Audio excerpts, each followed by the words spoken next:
اس مسواک کے کرنے پر دشمن اتنا مرعوب ہوا مسواک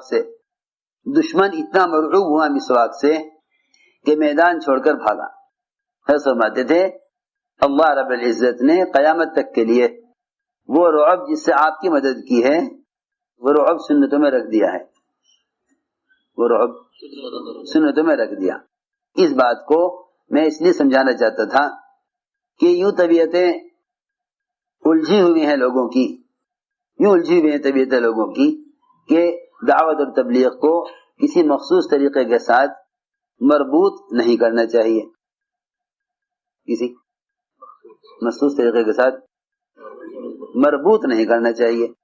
اس پر لوگوں کی طبیعتیں الجھی ہوئی ہیں کہ دعوت اور تبلیغ کو کسی مخصوص طریقے کے ساتھ مربوط نہیں کرنا چاہیے.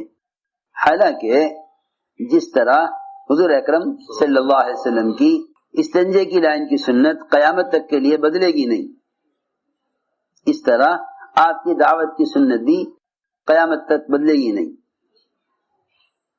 جس کام کے لیے آپ بھیجے نہیں گئے اس کام کے کرنے کی سنت قیامت تک ثابت ہے. جس کام کے لیے بھیجے گئے ہیں وہ طریقے زمانے کے اعتبار سے کیسے بدل جائیں گے؟ اس سے یہ تصور کرنا کہ دین کے شعبوں کا انکار ہو رہا ہے، نہیں، دین کے جتنے بھی شعبے ہیں وہ تمام کے تمام شعبے مسنون ہیں. اس سے دین کے شعبوں کی تردید نہیں بلکہ اس سنت کا احیاء دین کے تمام شعبوں کے احیاء کے لیے ہے. اس سنت کا احیاء دین کے تمام شعبوں کے احیاء کے لیے ہے. خوب غور کرنا چاہیے کہ حضور اکرم صلی اللہ علیہ وسلم نے صحابہ کرام کو دین کی دعوت امت تک پہنچانے کے لیے نقل و حرکت پر ڈالا تھا. اس سنت کا اتنا رعب تھا. ربیع بن عامر صحابی حضور اکرم صلی اللہ علیہ وسلم نے دعوت دینے کے لیے بھیجا، کیونکہ اللہ کی طرف بلانے والا کسی بھی ملک و مال اور کسی بھی نظام اغیار سے متاثر نہیں ہوتا، کیونکہ اللہ نے قرآن میں اسی طرح فرمایا الذین یبلغون رسالات اللہ ویخشونہ ولا یخشون احدا الا اللہ، جو اللہ تعالیٰ کے پیغام کو اللہ کے بندوں تک پہنچاتے ہیں، اللہ کے بندوں تک پہنچاتے ہیں، وہ اللہ کے غیر سے ڈرا نہیں کرتے. سارا خوف اور ساری کمزوری صرف اس لیے ہے کہ دعوت کی وہ سنت جس کو حضور اکرم صلی اللہ علیہ وسلم نے خود کیا، صحابہ سے کروایا، ہم نے رواجی طریقوں کو اس دین کی بات کے پہنچانے کا متبادل سمجھ لیا.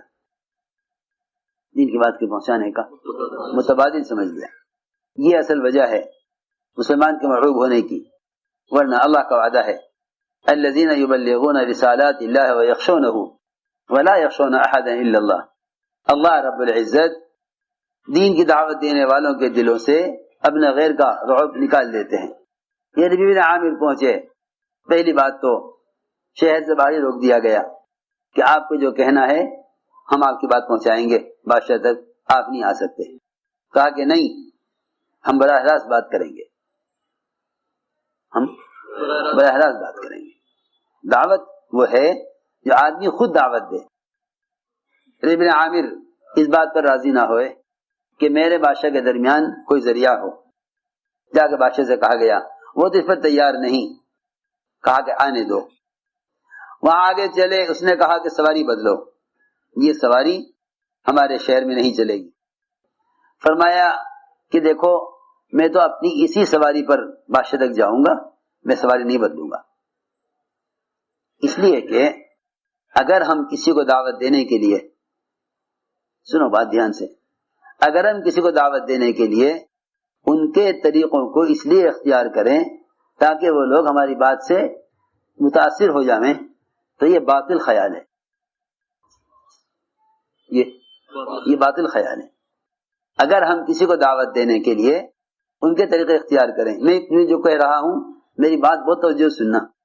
میں اس لیے کہہ رہا کہ ایک صاحب نے مشورہ دیا کہ اگر اسلام کی دعوت کے لیے ایک چینل ہو جاوے، کیونکہ بہت سے لوگ وہ ہیں جو اس لائن سے متاثر ہوتے ہیں، تو جس لائن سے متاثر ہوتے ہیں اگر ان کو اس لائن سے دعوت دی جاوے تو وہ متاثر ہوں گے. یہ باطل خیال ہے. یہ باطل خیال ہے. یہ باطل خیال ہے. کیونکہ جب تم محمد صلی اللہ علیہ وسلم کی بات کو محمد صلی اللہ علیہ وسلم کے طریقے سے ہٹ کر پہنچاؤ گے تو اس کا اثر ختم ہو جائے گا. ہرگز مت سوچو اس بات کو کہ جس طبقے کے اندر بات کے لینے کا مزاج ان لائنوں سے ہے، رواجی لائنوں سے، ان کو دعوت اس لائن سے پہنچا دی جائے.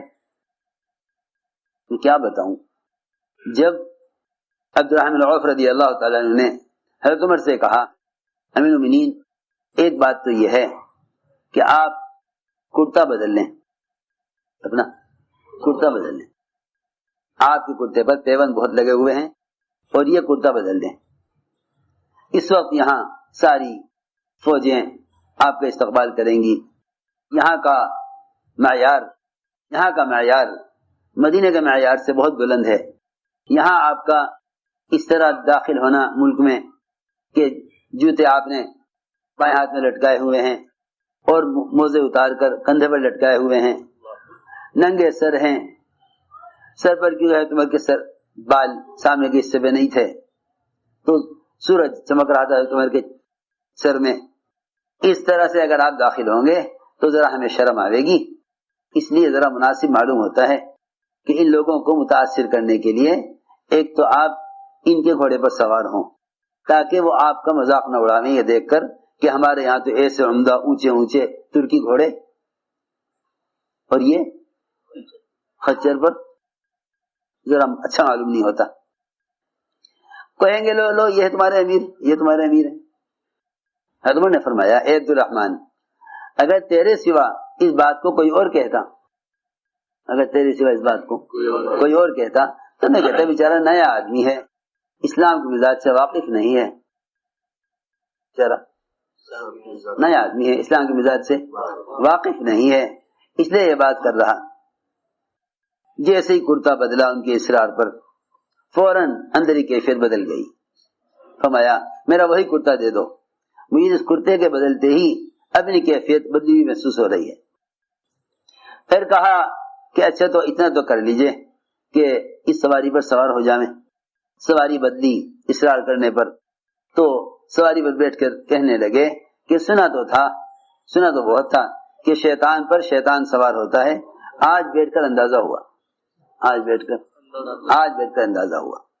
اس پر بیٹھتے ہی میرے اندر مجھے کبر محسوس ہوا، کیونکہ کبر کے خوف سے وہ گھبرائے گا، اس میں تواضع ہوگی. مولانا یوسف فرماتے تھے اگر کار کے مقابلے میں گدھے پر بیٹھنے پہ زیادہ فخر محسوس نہیں کرتا تو دل میں ایمان نہیں ہے. کار کے مقابلے میں گدھے پر بیٹھنے میں زیادہ فخر محسوس نہیں کرتا تو دل میں ایمان نہیں ہے. میں ساری بات یہ سمجھانے کے لیے عرض کر رہا کہ ہماری سب کی طبیعتیں اس زمانے کے نئے طریقوں سے متاثر ہیں. اس لیے ربیع بن عامر رضی اللہ تعالیٰ عنہ اس پر بھی تیار نہ ہوئے کہ سواری بدلیں، ہم تو اسی پر جائیں گے. وہاں بادشاہ کے آدمیوں نے کہا بس یہاں دربار شروع ہو گیا ہے، اب آپ اس ٹٹو کو باہر باندھ دیں. کہ نہیں، یہ تو میرے ساتھ ساتھ چلے گا، مجھے بادشاہ تک اسی پر جانا ہے، اسی پر جانا ہے. ذرہ برابر کوئی تاثر دل میں نہیں، ذرہ برابر تاثر نہیں، مجھے اسی پر جانا ہے. بادشاہ سے کہا گیا کہ وہ تو کہتے ہیں اسی پر، کہ اس کو میرے قالینوں پر اسی پر آنے دو. روایت میں ہے جیسے قالینوں کے اوپر ٹٹو کو لے کے چلے، وہ اتنے نرم قالین تھے کہ اس میں ان کی سواری کے پیر دھسنے لگے کہ چلا نہ جاوے. اپنا نیزہ نکالا، سارے قالین کو پھاڑتے گئے اور زمین کو صاف کرتے گئے اور زمین پر اپنے ٹٹو کو چلایا بادشاہ سارا منظر بیٹھا دیکھتا رہا، اس کی ہمت نہیں کہ منع کر دے یا رکوا دے۔ بات کیا ہے؟ بات یہ ہے کہ جب دعوت کی نسبت پر امت تک دین کو پہنچانے میں محمد صلی اللہ علیہ وسلم کے طریقے کا پابند ہوگا اور رواج سے اپنے آپ کو بچاوے گا تو اللہ رب العزت غیروں کا رعب دل سے نکال دیں گے اور غیروں کے دلوں میں رعب ڈال دیں گے۔ بات اصل یہ ہے، بات اصل یہ ہے۔ چنانچہ اس کے تخت تک پہنچ گئے، وہاں سے اتر کر جب تخت پر بیٹھنے لگے تو اس نے کہا کہ نیچے رہو، نیچے نیچے رہ کر بات کرو، ہم اوپر سے بات کریں گے۔ یہ کوئی بات کا طریقہ ہے؟ یہ بھی کوئی بات کا طریقہ ہے؟ بھائی بات تو آمنے سامنے بیٹھ کر ہوتی ہے، اور میں بھی انسان آپ بھی انسان، آپ کو مجھ سے ملنے میں کیا پریشانی ہے؟ بادشاہ نے کہا اسے تخت پر آنے دو، اسے تخت پر آنے دو۔ اوپر چڑھ کے بیٹھے، ٹٹو کو چھوڑا تو بھاگنے لگا ادھر ادھر۔ وہاں سونے کے تاروں سے بنے ہوئے تکیے رکھے ہوئے تھے، گاؤ تکیے، بڑے بڑے بھاری بھاری تکیے سونے کے تاروں سے بنے ہوئے۔ ان تکیوں سے باندھنا چاہا تو وہ اتنے بڑے تکیے کو اس پر کیسے رسی بندھے؟ نیزہ نکالا، تکیے کے اندر سے پار کیا، اس میں سوراخ کیا اور اس میں سے رسی پرو کر ٹٹو کو تکیے سے باندھ دیا۔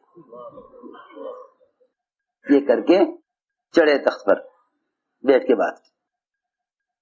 تو کوئی بات یہ ہے، ہم تم سے تمہارا ملک و مال نہیں چاہتے۔ موسیٰ فرماتے تھے مسلمان کو غلبہ ہی اس شرط پر ملے گا، مسلمان کو غلبہ ہی اس شرط پر ملے گا کہ غیروں کے ملک و مال کا ارادہ نہ ہو، غیروں کے ملک و مال کا ارادہ نہ ہو، غلبہ ہی شرط پر ملے گا۔